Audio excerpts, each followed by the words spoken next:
Il est doux et agréable pour deux frères de demeurer ensemble et c'est là que le Seigneur envoie et fait couler sur nous ses bénédictions.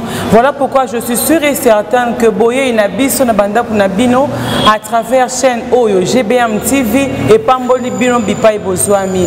Bonjour chers téléspectateurs et bonjour Papa Réma. Bonjour maman journaliste. Bonjour Papa Jeffrose. Bonjour maman Joyce. Les lots Memeli Bino Papa Réma Oyo Azali Moko ya Basako na kati ya mboka na biso. Toko développer na sujet Oyo Ezali les prophètes dans le temps moderne. Oyo la kisi Basakoli ya tango ya lelo. N'est-ce pas Papa Jeffrose? Oui oui maman Joyce. Papa na pesi sou bonjour. Bonjour papa. Vraiment na c'est permis na sujet de maman Joyce a pesi biso. Ya on papa poto bana maman déjà to bana o tia jama mo lungi buke. Nazawa na pona bien. Prophète ya kala na prophète ya lelo. Tous les tout on a même pied d'égalité tout comparé par vous. Est-ce que ça le lengue mo ya musala basala kana tant ka ya o sala malelo. Na kokolo ba la comparaison n'est pas raison. Tous on a même esprit. Mais caractère c'est-à-dire que toko comparer bangote donc différence c'est ça ma casse. Différence c'est ma casse. Bon papa, si que le roi différence c'est ma casse c'est que nous avons pas changé dans le lenga pour le non parce que nous avons kala to toyebi que prophète azali lito ito maloba ya nzambe.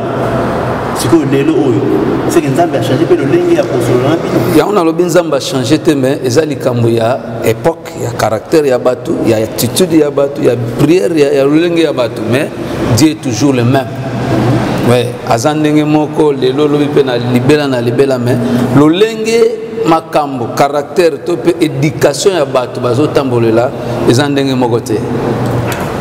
Vraiment, Maman Joyce, toujours regardez papa Zoloba, je suis un peu dans ce pays par rapport à la réponse au papa. Oui, nous l'avons appelé le Dieu d'Abraham, d'Isaac et de Jacob.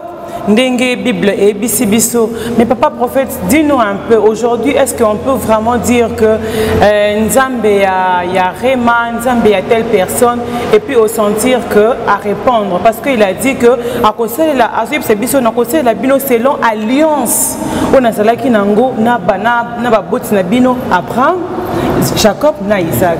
Et aujourd'hui, qu'est-ce qu'on peut dire par rapport à ça avec le prophète aujourd'hui? Normalement, il est le Dieu de référence.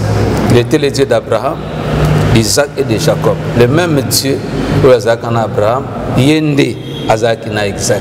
Mais dans notre temps, ceux qui n'ont pas le même Dieu qui était avec nos aînés, l'élo, différence c'est ça ma casse. Par exemple, Nathan Papa Nabiso Aïdi Nabala, le lengue babande comme la makamuna nzam, na l'élo, différence c'est ça munene.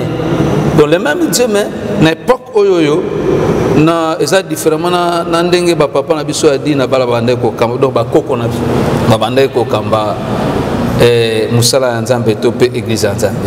La présentation des serviteurs de Dieu, la présentation des prophètes aujourd'hui, on le voit habillé avec de grands costards, avec de la sécurité et toutes ces choses extravagantes. Or, à l'époque, les serviteurs de Dieu, tous les prophètes, ceux qui abîment les bandes, il faut qu'ils aient banga. Même un roi a peur. Alors, c'est un prophète, oh, il y a les bandes, pourquoi? C'était ça ce qui se passait à l'époque Oyoana. Mais aujourd'hui, un prophète vient bâtir la télévision, une personne peut se dire et on change de chaîne. Une personne préfère regarder de la musique profane par exemple que de suivre un prophète à la télé. Papa Réma, est-ce que qualité éclaircir le peuple de Dieu par rapport à l'eau comme au Salama? Ok, nous éclaircir le peuple de Dieu. Vous savez, en Israël, lorsqu'un prophète abandaki kobima pour appeler sa message, soit pour le roi, pour le peuple, même le roi tremblait n'engé maman utukoloba. Na ba prophète au différence c'est ça. En Israël, lorsqu'on parlait d'un prophète, d'ailleurs un prophète ne sortait pas en vain. Ce qu'on dit prophète abimi, nakatia sukunaye, aye place soit roi soit pas peuple baza, les ala qui coupaient ça, somme parce que le prophète abima pamba pamba maman journaliste. Mais dans notre temps, il y a une différence. Le prophète va comme le quoi maïebo. Un prophète abima pamba pamba. Ce qui prophète abimi, c'est qu'il y a une élobienza ou soit l'ainsi dit l'Éternel.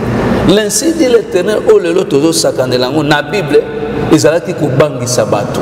Tant Moussakola, c'est qu'il a annoncé soit, a annoncé Nzambe, a réprimandé biso.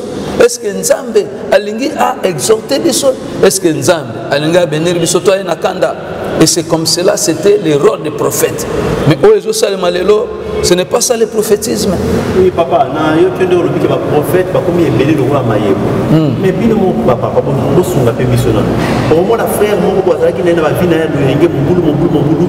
Tant que tu as vu, on a pas à bon le mouté, mais maman lobby a comme pasteur, maman lobby a comme prophète. Est-ce que Bino Bakam, vous aurez à former? Nous avons mérité, nous avons dit un mois, nous avons un mois, l'autre va avoir 6 000 à monter. On peut faire une prophétie.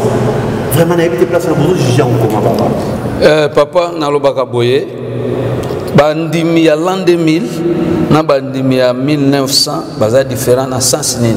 Ce qu'on constate, makambo oyo lobi wana papa journaliste, on a remarqué que comme en 2000, vraiment prophétique yaki, le voyage jeunesse, hein, il y a des prophètes kobima, so taliming, bandaka 2000, ne mon peuple par exemple, bisotan to bandi musala nzambe, to se l'ensemble, ils allaient pour opérer sa prophétie, il faut pas examiner. Bengi aux prophétie oui, il faut papa na ya molimo, atala si réellement prophétie wana, ba bengi mutu wana afandi batala soki, ezaya solo. Mais lelo Moutounion soit comme un prophète, donc tu koloba, abongoli mutema à peine même. Mais on a un bébé spirituel. Kobongola mutema, elingi kola qui s'attque, tu as le ministère. Cause la prophétie, elingi olobate, tu es nécessairement appelé dans les sacerdoces. Tu peux avoir la prophétie, mais prophétie ne soit pas ça en côté. Basé la rappel moment et puis au cause de la prophétie, tu peux pas donner. Tu dois seulement prier sur ça. Papa, chaque jour, maman qui nous déca, il faut les cas de prophétie. Il y a des écoles, il faut les cas de prophétie. Par exemple, il y a des universités, il faut les cas de prophétie. Je ne sais pas, nous avons un sentir qu'il y a un grand changement, les gens peuvent avancer. Mais tout est dans la prophétie, lundi prophétie, mardi prophétie, chaque jour, nous allons on ne reconnaît pas un prophète parce qu'il prophétise. On reconnaît un prophète par l'accomplissement de ses cultes. Et moi je peux appeler ça, je peux appeler ça la manipulation prophétique. Oh. Oui. Nzamba lobaka, oui, il peut parler à tout moment. Dieu peut parler à tout moment. Mais à quoi parler à tout moment? Na mutumoko kakate. Lobi oye, alobi na siko makambo ya lobela ki lobi. Est-ce que so moni yango? Est-ce que c'est salemi? Ou soit c'est une manipulation? Nangina bisaba na nzambe bobo ya manipulation. Manipulation, yango teneza. Vous savez, un prophète, c'est celui qui a deux choses. Le prophète ayaka pour appeler ça orientation. Ma orientation nous donne la direction divine. Et la direction nous amène dans la destinée. Toi, tu as donné l'orientation. Mais tu as une direction T. Il y a déjà au changer. Non. Ça, moi j'appelle ça la manipulation. Voilà. Merci beaucoup. Papa Geoffroy, c'est ça le problème. Merci beaucoup, Papa Réma. Mais Bible invoque, moi je te répondrai et je te montrerai des choses cachées. Papa, ceux qui je prie mon Dieu. Est-ce que à côté ça m'a prophétie? Ou bien il faut que la prophétesse pour nous un message, même concernant ma propre vie ou ma propre famille. Il faut que à travers un prophète pour nous une orientation prophétique, toi même ceux qui n'ont pas dans la chambre dans invoquer la Bible et je peux avoir des prophéties. Il faut que nécessairement par un prophète. Bon, là je peux répondre dans ces termes. Au Moni, Bible des Chroniques, chapitre, je pense, 20. Confiez-vous à l'Éternel, vous serez affermis. Mais à ses serviteurs, les prophètes, vous réussirez. Pour Nanine, quand est-ce que Moutako qui n'est pas prophète, Et quand est-ce que Dieu peut parler au travers d'un prophète, ok, pas prophète, et le prophète ne peut pas te parler à chaque jour que Dieu a dit. Si Dieu t'avait dit que cette année au Pambolama, et que non au Pambolama, au lieu de ne sois pas prophète, non, tu peux avoir la prophétie que le prophète t'a donnée, ok, au quotidien de l'objet. Si tu veux prier, entre dans ta chambre, ferme ta porte, prie ton père qui te voit dans le secret et il te rendra. C'est-à-dire, Elingi Kolobate, que le Kolokene qui n'est pas prophète, Nanda Kunayo, Ogoiko Sambelate. Et le Wipe Kolobate, que ce qu'on dit prophète était au Sambeli, et tu peux combiner. Oyo qui n'est pas prophète, n'est ok, aussi orientation, direction Sambeli. Et dans ce sens-là, ça va nous aider. Amen. Papa, il vit un peu la différence entre Mouto et Loti. Il fait un rêve pour quelqu'un, un rêve qui est vrai, et une personne qui vient avec un message genre prophétie. Est-ce que Mouto le bipé? Parce que Azan a donné à Kolota, a commis prophète, to Azan prophète. Na sepeli mingi na motuna na yo natuno malgré biso totuna motuna te na kotuna peuple obazolanda biso na mission bayebisanga bisika oyo Joseph na kati ya Bible akoma prophète parce que abande kolota. Non, azaki na deux catégories, deux dimensions. Première dimension, ezalaki aloti bandoto, mais abandé ko interpréter. Là il était dans sa famille. Mais tant Nzamba longoli na kati ya Égypte, plutôt na ville na ye, en Égypte, c'est par là que Dieu lui a donné l'esprit de l'interprétation, l'esprit supérieur. Et lingi kolobate maman ce qui mutazui aloti ndoto automatiquement a commis prophète. Non. Être prophète, c'est toute une vocation. Amen. Et sa vocation, et sa musala ya maman. Nzambe abengi mutuwana pona musala wana. C'est-à-dire que okoki kozwa ndoto eza vrai. Nzambe ako utiliser lokola un individu apesi ndoto loti pe esalemi kaka lolenge moko ndenge omonaki. C'est possible. Mais devenir prophète parce que tu as rêvé. Devenir prophète parce que tu avais prophétisé. Non, là c'est autre chose. Parce qu'être prophète, c'est une vocation qui vient de Dieu. Nzambe abengi mutu, mais excuse, asalela na domaine wana. C'est ça la différence, maman journaliste. Papa, papa prophète. De l'autre, on dit que malade. Malade de côté, la crise financière, crise économique, malade surtout que pandémie. En tout cas, nous sommes les prophètes avant que nous avons malade solution. Bon, attends, mais attends solution. Mais papa, tout c'est la médecine des solutions. Oui, la place de prophète. Ok, merci pour la motuna, papa. Papa, Réma, s'il vous plaît, avant de répondre, j'aimerais un peu compléter. Ma prophète est Belé Baleka qui va annoncer pendant que confinement, ils ont annoncé que Covid est aussi là, Covid est maladie bando qui boina boy. Mais depuis Baloba qui, de part et d'autre, tout ça, Kaemataki, ils sont des vrais prophètes. C'est comment? Si tu peux répondre des questions, ou même. Question à papa Nangina Lobaboye. Omoni natango tozali bayebaka mosali ya Nzambe ya solo natango alobi makambo esani esalami et puis prophète azana na vitesse. Écoutez, prophète azana ba casquette belé na kati na. Un vrai prophète, c'est celui qui marche avec l'horloge prophétique. L'horloge prophétique. L'horloge prophétique, c'est quoi? Tant que tu as l'horloge, tu as allusion à la montre.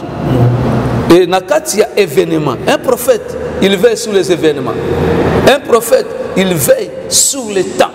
Un prophète qui est appelé de Dieu, il doit regarder Israël comme horloge.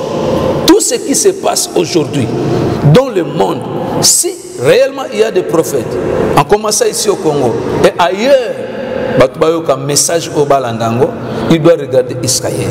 Et quand vous regardez Israël, vous tournez sur la nation. Par rapport à la maladie, à la pandémie, j'ai entendu les prophètes parler. Hein? Les prophètes ont parlé, mais jusqu'à présent, et surtout j'ai suivi en RDC, nazalaki na kati ya ba réseaux sociaux nazotala mingi ba prophétie bimaki ezalaki kaka mpona mboka na biso. Quand un prophète parle, il précise et que les gens ne voient pas, ça met en doute sa prophétie ou ses prophéties. Tokoye bandene ni papa yo lobaki ke malade ezo persister ou soit, excusez-moi papa journaliste, ou soit prophète ayoka ki nzambe bien te, ou soit il n'avait pas reçu vraiment de précision na prophétie na ye, ou soit nzambe na se a prophétie na ye abakisi likamususu. Parlant na ko répondre, si comme muto apesa ki profession, il faut azonga lisusu ayebisa nzambe ke non, oyebisa ki ngama pour moi, j'ai trouvé le contraire. Na question, je pense que on a réponse au PC na question na pour na maman na koki pe ko répéter quand même réponse na PC. J'ai toujours dit que un prophète ba bakete to abimi na média. Et en Israël, à ce temps-là, au temps des prophètes, il n'y avait pas de médias. Il y a un préparé dans les prophètes, merci Facebook, parce qu'un prophète, tu ne peux pas seulement donner le message, parce que tous en attendant les réseaux sociaux, les caméras, pour que tu donnes le message. Tu peux donner le message en cachette. Et que ça la véhicule na bateau bayoki et tant bakoyoka bakoki komema sango wana liboso ya bateau peut-être bazele maman omonenge tozawa na mboko il y a des prophètes qui sont dans l'ombre ils ont makambo o bateau baloba dans l'ombre oyo bateau oyo bisika bazaka musuna ba chambre bazwa ba profession na baleka pe na TVT baloba pété mais ce qui se passe aujourd'hui le kola ba yebanité yango boloba ba prophète non.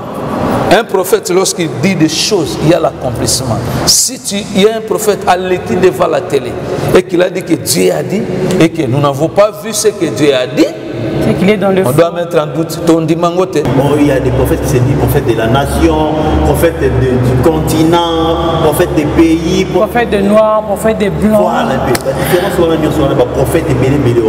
Maintenant, RDC, nation congolaise, est-ce que tu as un prophète ou à télé que non? La prophète,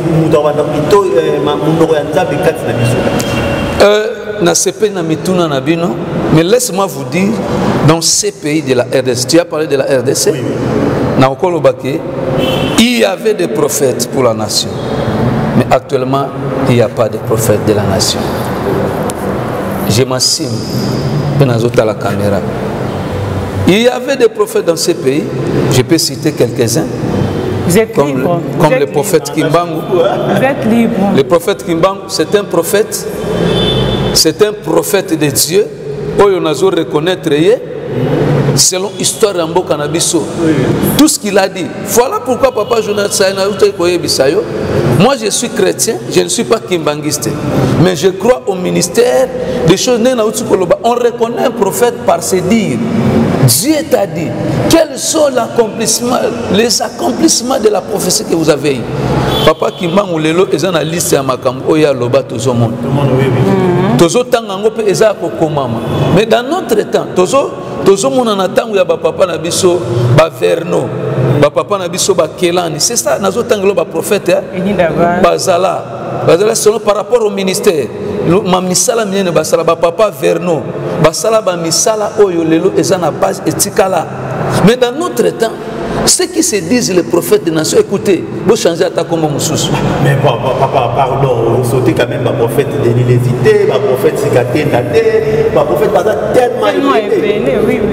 Je reconnais, j'aime le prophète Denis Lézinzamba Pambolaye, j'aime le prophète, prophète Nehema Sikatenda, mais ce que nous attendons au prophète Nehema, et comme le temps que le prophète des nations, Nehema Sikatenda et le prophète Denis Lessi, pour moi, Nazo Monangote. Je vais m'expliquer. Vous savez, ceux qui n'ont pas connu ma prophète Yamounene dans notre temps, je ne peux pas quand même crucifier tout le monde. Par rapport à l'Andakaï, na TV, maintenant on a qu'une église. Lui, pour moi, il doit être un prophète de la nation. Pour Nangaï. Ça n'engage que moi. Papa Léopold Moutombo Zamba Pambolayo.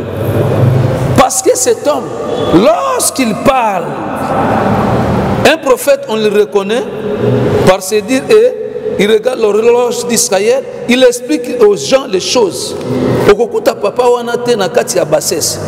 Mais s'il vous plaît, papa quand tu cites le pasteur Moutombo, tout le monde a Magoro de Bima, papa Bimela qui est dans la chambre. Non, mais parce que autant que parmi les prophètes, Oyozobete la Tolo. Je ne sais pas si ça fait partie de la prophétie. Ils ont fait partie de la prophétie, on est comme un camisson. Écoutez. Écoutez. D'ailleurs, écoutez, nalingaka point oh maman ndongo simbi point wana. Pona nini na cité papa oyo. Par rapport à ces enseignements. Webi papa na soki alingi afongolela yo sur l'eschatologie. Nous cherchons des prophètes de ce temps qui ne vont pas nous prophétiser les serpents dans des ventres de femmes. Namoni na katsa libumu na yo nyoka. Aussi longtemps qu'il y a des événements qui se font dans le monde. Il y a des choses qui se passent, mais je ne vois pas de prophètes. Et aujourd'hui, on voit les prophètes à quel lupango abato abimisi mbisi na kati lupango. Après côté na kati mabele on a sa prophète boyna boy alati ba rouge alati ba robe alati. Monsieur doit comprendre bien papa s'il vous plaît. Moi les a guérison. Na ces prophètes pas na don guérison. Oui, azana ba casquette belé hein. Prophète azana ba casquette belé nzamba pesi ba casquette belé ya ko sala siko elona sepela na ba prophète wana.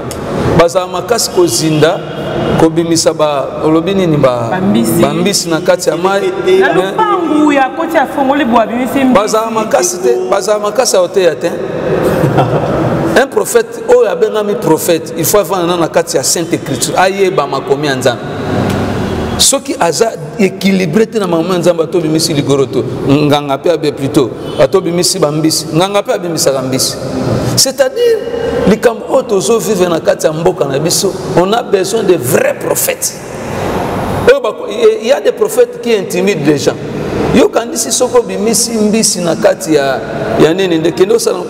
Maman, ba prophète wana tout na bango ata na États-Unis ba kebimisa bambisi kuna.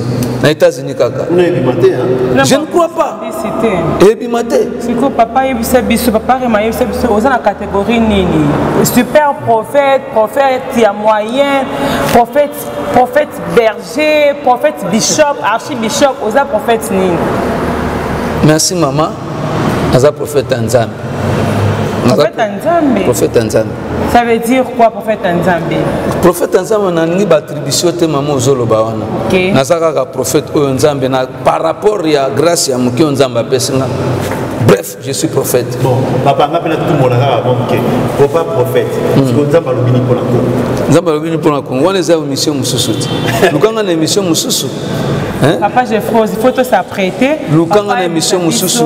Nzambe lobini ni pona mboka na biso Congo. C'est ton relation papa prochain. Yoka, omoni makambo oyo akoloba Nzambe lobini ni. Makambo Nzambe lobi. Quand un prophète reçoit le message, net ya mboka. Yango se confondre. Entre un prophète pour la nation, tu ne peux pas exposer ce que Dieu t'a dit devant la télé. Mais il y a les autorités compétentes. Ce que son avis que non dengue zaboye na minute yo. Bitumbezo kota par exemple awa na nini na babenga oneni. Ipen. Ce que ce banguna ba na ipen ba ko kimati. Na yebi na Bible na tanga prophète moko. Il avait la maturité, prophète Élisée. Il a reçu le message. Est-ce qu'il y a des prophètes comme ça? Il a reçu le message de la part de Dieu. Les gens ont des rois. Et quand il a reçu le message, à Gardango, il y avait des ennemis qui étaient entrés. Nakati Ambokawa. Lorsque les ennemis t'ont bakoti baye, poba salamabe. Alors nakati ya ba ennemi wana, munguna moko azalaki. Nzoka prophète asiazwaki ainsi dit l'Éternel qui a yebisi mokonzi mboka tala mokonzi mboka ndenge eza boye message eza bokene na ngambo oyo banguna bakoti balingi ba envahir mboka. Tandis que de l'autre côté roi wana ayebisi batuna ya bi mais comment expliquer ba makamuna biso nyonso to sala kaza ka dévoiler nakati na bango moko alobi mais il y a un prophète de Dieu. C'est-à-dire qu'un prophète de Dieu a exposé dans un message, n'a que sango à moins que prophète dans l'ombre. Il y a des prophètes dans l'ombre. Nous sommes dans l'ombre. Il faut appeler ça un message en boucan de boy bakina prophète. C'est un ming ce qui nous a parlé de prophète pour la bénédiction aussi la tête. Nous avons pris le ming pour la bénédiction de sali naé. Tout ça pas solution. Pour moteur pour bunda mo a solution. Mais le nom la bénédiction de prophète au Bozali, vous allez trop jeune mais trop sentir que qui bon nzambe zali. Bon, et remettre maintenant en doute peut-être pour dire que na un jeune prophète, tu vois un peu au monde mais papa, ce qui nous a pas péché au maloba. Moussala, parce que les bénis vont nous dire qu'on a besoin de l'eau. Tout ça, besoin de l'eau. Média, oui, c'est bien. Il faut qu'on les appelle un média quand même. Quelque part, vous n'avez pas un média pour convaincre que ma tu vas rester dans l'ombre jusqu'à quand? Oui, Natala Kabande Konanga, prophète dans les médias. Bana Natalaka, tout le monde, je connais presque tous les prophètes. Nalanda Kabango. Mais ce qu'on a zélaka, na kati ya ba prophète nenge balekaka, ba satisfaire ba touté, ba satisfaire nzambe. Et pendant que je regarde tous les prophètes, na zélaka te oyo ngana monaka. Mais pour moi, ce qui me concerne, na linga ko sala makambo selonga te. Peut-être nenge na opesa message boy, ikoki pe ko za véhiculer. Et comme il pas oyo baza na posa bayoka par rapport à guerre à ben papa wana lingi o mekana lo ba mo likamoko est concerné mboka na biso na kati mboka na biso. Si je vois les prophètes par rapport à Bitumba Est ezaka Bitumba moko spiritualité eza Bitumba moko soko tali yango boye omona ke eza Bitumba moko masqué. Parce que naebi maman moko aloba makambo ebele pona maman moko pe sonam aloba makambo ebele mambo beste wana lelo maman langi non parce que maman Germain Libambou ah oui parce que maman langi pas qui prophétesse papa non maman langi azaki évangéliste azaki prophétesse mais nene le bosala que ce qui na kati moi mukie na kati sa famille oyo bandoki bazali oyo boy botia fait ça prophétie non omoni prophétie sogeye prophétie ya kapona ko exhorter ko conseiller ko édifier ce que yo tango ye bon na ko tateza moi polémique eza polémique prophète nzambe ayaka po akabola batutu mayoka loko tumoli voilà prophète ayaka te po akabola bo siko mama olanga za prophète te mais tango alobaka ngo batu bakondana kai de yo ndo lobi ke no akabola ka batu ngana yebi yango te mais nalingi na loba bona ba prophète oyo écoutez je peux profiter na ebisayo j'ai une famille que j'encadre. Il y a un prophète un prophète famille ou un prophète Souba Kendete. Mais le comportement de ces prophètes que je ne peux pas citer son nom ici.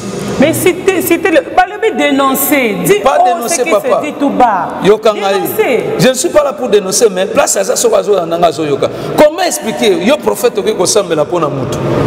Osambeli pona mutu pas ça un problème. Oye, obandi ko sambela pona mutu. Soko silisika à prière na yo.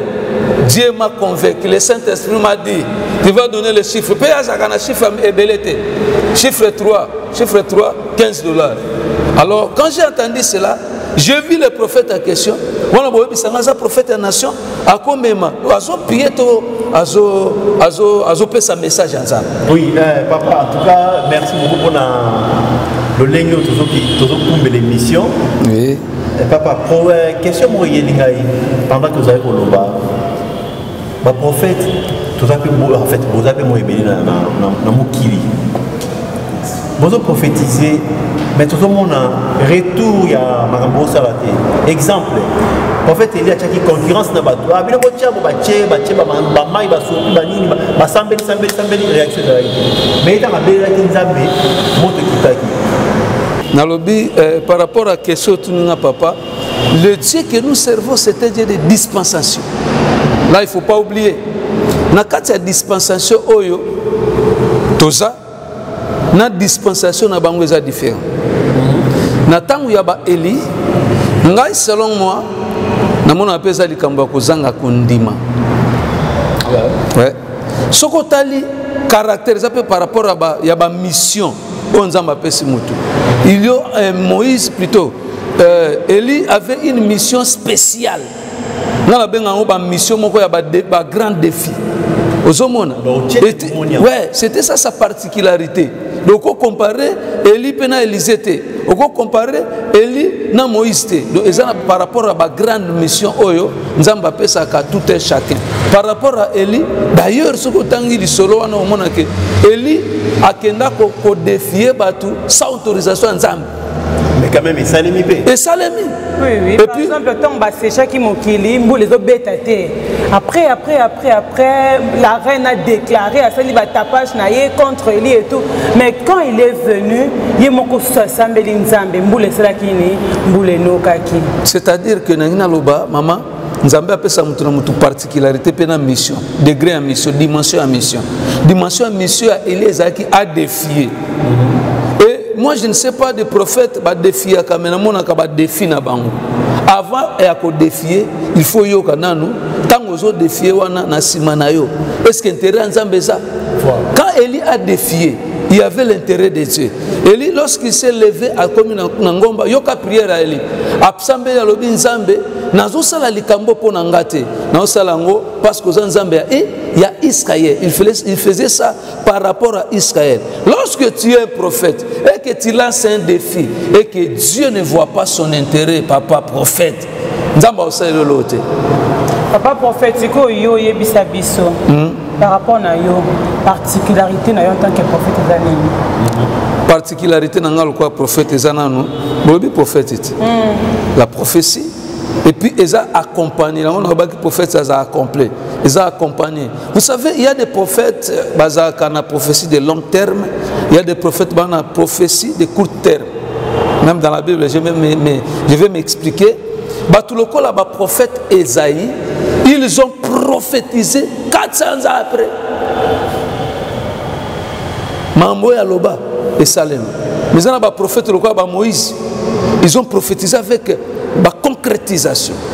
Il y a des prophéties dans le ministère. Donc, je vais m'expliquer bien. Il y a des prophètes qui ont des dons de prophétie. Et il y a des prophètes qui ont les ministères prophétiques. C'est une différence. Ce que nous avons un don, il y a prophétie. Il peut prophétiser à une dimension quelconque. Mais nous avons un ministère prophétique. Et c'est ça qui est un peu la différence entre nos prophètes, nous les prophètes de ce temps, et les prophètes. Ils défendaient les causes de Dieu et l'intérêt du peuple. Mais aujourd'hui, ils vont défendre les ressources. Ben, papa, maman, il ne dépendait pas de sa famille, de son ventre. Mais aujourd'hui, nos prophètes, au lieu de la peuple, au lieu de la mboka, ils voient son intérêt. Ce sont des grands défis. Merci beaucoup. Papa prophète, question sur Yelinga. Par rapport à prophète ou à politique. Prophète a commis politicien. Or, pour nous prophétiser, il faut que nous Nzambe. Ozito ya koyoka Nzambe, ozito ya kobonda pe pona bandimi, ozito ya kozala na kati ya coulisse quoi pendant un moment pour que le Seigneur te révèle des choses. Maintenant si tu te as politique, as dans le ministère non sona facilité à combiner yango. Écoutez, oui, na ba question pe bino ba journaliste bo posaka, quand vous posez des questions, il faut botanga la Bible bien. Je vais m'expliquer. On a toutes les questions. Est-ce que c'est un péché ceux qui prophètent à côté de la politique? Je ne crois pas. Ce n'est pas un péché, mais... Pourquoi j'ai dit ça? Pourquoi j'ai dit ça? Il y a des prophètes où on a salé dans la Bible. Il y a des prophètes pour lancer un grand défi. N'est-ce pas Élie? Jamais. Mais il est prophète. Ce n'était pas sa taille. Mais le Batuloko là-bas, Jonathan, ils étaient des prophètes auprès du roi. Il y a des prophètes qui sont appelés dans les ministères, peut-être pour le peuple, mais il y a des prophètes qui sont réservés seulement tant pour le roi, c'est-à-dire il est dans le bureau du roi, c'est-à-dire à côté na kati il y a vie à roi lokola banata na Bible. Mais yango na gratte muke et ça dit que prophète moko ya nation na biso kota na bureau du roi azaki na bureau ya président et ça la qui makui abungi zela détourner babilo. Il ne connaissait pas sa mission auprès du roi. D'ailleurs, en tant que prophète, à cause de la politique, il y a salaire, il y a enseignant. Même le sénateur a dit Maman journaliste, lorsque un prophète, bon, on a évité prophète, on a prophète était na législature l'équipe na opposition l'équipe na yebi ba pasteur parce que voilà papa yango na lingina tout na bino na kuna na nini non na mona prophète mo ta l'équipe aza comme député té soko tali plupart ya bato bonana na koti na bosino to komona ka ba pasteur ba évangéliste si tu es un prophète ministère oui bino bolo bela prophète d'accord bolo bela sous le ministère prophétique mais bolo beli pastoralité moi je défends les prophètes et ceux qui posent un prophète oyo ozana ba qualité on a na koloba pour au changer vous voyez le kola na uti koloba awawa ceux qui osent prophète et que Dieu ils ont mutu musunza ko benga na deux casquettes. Tu es prophète dans le ministère et tu es prophète auprès du roi. Aux Hollanda, pembeni ya mokonzi, ozawana kaka oyeba mission na yo. So oza prophète nzamba boko za député. Ngana ebia bon mingi za peka ba prophète te ba pasteur. Oui, je connais un prophète. Alega pena teva binga nzamba lobi na comme président. Oui. Siko total nano mikolozo comme président. Na élection 2000. Bon c'est que ezaki ba posa na e. Papa wana ezaki nzambe te, ezaki ba posa na yo. Sikoyo na lingina suki sa maman kolobake un prophète. Ce qui a eu double mission. Nazo sepena papa moko na législature je ne sais pas si je peux citer son nom. À sa fierté basali nzambe ezo engagé nga. Il est pasteur, mais il n'est pas prophète. Papa Roland Alonzamba Pambola. Papa Wana. Non, il n'est pas un apôtre, apôtre. C'est lui qui devait être un prophète pour cette nation. Pasteur Roland Alonzamba. Oui. Moi j'étais dans la bouche, j'ai prié. Il ne me connaît pas. J'ai reçu un message. Quand j'ai reçu un message, il m'a dit que pasteur Roland Azana na Roland ministre j'ai quitté la brousse pendant et la prophétie que cet homme là avait donnée na katia makambouana na bi moni ba prophète bango batu musu bazo sambourer ba la taka ba casquette ba titre mais ça était mutabundina de Niles non parce que na katia komba moko cash dernièrement de Niles na Roland Dalo papa mama tika na biselo moko omoni ndenge to vandi boye na musala nzambe to benga mi poto za la ba éducateur de masse. Oui, surtout ça. Entre un prophète et un pasteur, c'est un indicateur de masse. Pe ola ki sa tendance na yote liboso abato. Un homme de Dieu avec sa tendance té. Un président de la République avec sa tendance té. Un militaire avec sa tendance té. Donc cause la fanatisme était, cause la fanatisme était. Nanga toza basali ya nzambe bo makamusunga na mona na télé ezaka manque d'éducation.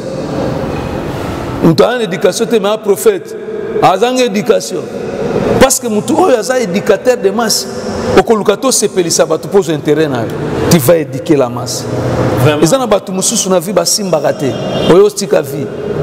Vraiment, merci beaucoup, papa. On est plus avec les temps.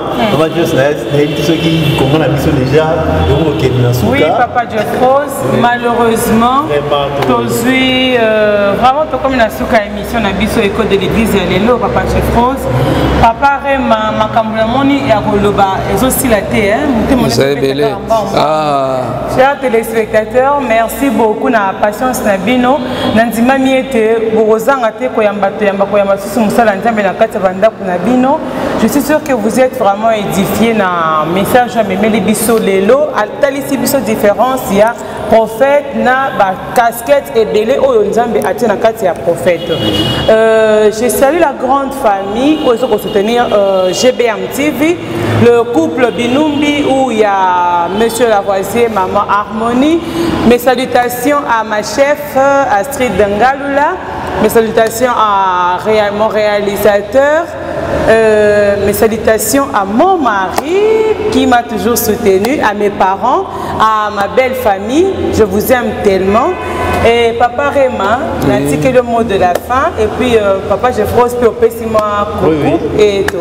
Merci beaucoup, papa, s'il vous plaît. Merci beaucoup. Merci beaucoup, Maman Joyce. J'ai sali l'ancien diacre Oscar Tsupata. Je salue aussi Anita Tangak et puis JR Lubanga, Jean René. Et sans oublier aussi Henriette Kessé. Oui, merci beaucoup. J'ai aimé l'émission, maman. L'émission Aboye Zalaka pour édifier Bananzambe. Napesi bandeko nanga nyusu ba nanga nyusu boza na États-Unis bozomo nangai. Et naebi ke oeza papa nabino, le message que vous avez réussi et ça la bolamu pour nabino. To comme na temps oyo il faut avotia ozo tambolo ta la bisika nyo cha lokolo. Le temps est compliqué, le temps to comme na temps oyo bisakoli oyo lobama ezo salema. Et na sengi ba nanga vraiment bolande mission oyo boza na mboka boza ebele. Nzambe apesa bino lipambole landa bino na année en 2021 na décréta qui année eza année ya grâce publiée et la grâce proclamée que la grâce est à la publier na banda kuna bino na bao pe basola nanga na émission Nzambe ya Bible ya Dina Bala, Nzambe ya papa Kimbangu, Nzambe ya papa Roland Dalo, Nzambe ya papa Charles Apambola bino. Merci beaucoup. Nalingi pena pesa bana nga mususu ya France. Vous êtes tellement ébélé. Na France bozali, je ne vais pas citer vos noms. Boyebi ki waza papa na bino. Na France bozali, na Londres bozali, na Mbandaka bozali, partout dans le monde. Na bana partout hein. Mais na bima na ngate. Nazali na bana. Na munoko na ngai. Mais je ne peux pas venir à la télé. Na sepelaka na papa moko papa na sukisa. Na bosana ki ba légende bino bobengaka ba géant na kati ya musala nzambe. Apesa conseil moko pe na gardango pe na loba. Papa tambulukoki. Alobe loko moko mukolo oboko mona ngai. Na bandi ko bimisa ba image na nga na TV ya ba miracle na sala. C'est que na komi na suka na gardanga pona nga ça n'engage que moi ezana tina toleka na TV osala ba miracle bo otla ki sango batu bon nzamba pambola koko na biso wana et na kombo na Yesu Christ. Merci beaucoup. Merci beaucoup. Merci beaucoup. Abonnez-vous massivement sur GBM TV, aimez votre émission Écho de l'Église. Et merci à toutes les personnes qui nous soutiennent. J'ai besoin de vos commentaires, vos remarques, vos reproches. Ça va nous aider à mieux évoluer. Que le Seigneur vous bénisse partout où vous êtes. Si vous voulez faire partie de cette émission, appelez-nous au plus 243 90 70 61 764. 90 70 61 764. Je vous aime et au revoir. À plus.